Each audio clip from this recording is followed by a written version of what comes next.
हांगा थोडे हांगा 3 दीस जाले उदक फुटला हं. कोणूच पळयना आनी हांगर पाणी सामकें भरला पण हेचेर आतां 3 दीस जाले पाणी फुटला तेचेर कोणूच दखल घेयना आनी हांगर पळय पाणी भरला लोकांचे कितले गाडयांक त्रास जाता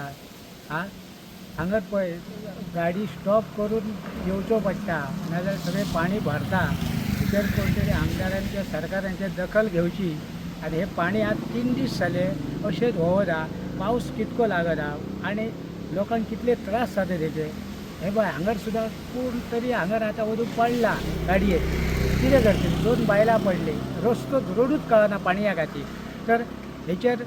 मातशें सरकारान दखल घेवची इतलेंच करचें आनी हें पाणी वेस्ट जाता सगळें पळय 3 दीस जाले आयज 4थो दीस हे पाणी हांगा पायप फुटला आनी कोणूच हेचेर लक्ष दिना तर हेचेर मातशें आमदारान किंवा सरकारान तरी दखल घेवची पाणी वेस्ट जाता आनी हांगर पळय सामकें न्हंय जाल्ली आहा जशें स्विमींग पूल तरी बरें पेंवपाक तेच्या पेक्षा हांगर उदक भरलेलें आहा इतलेंच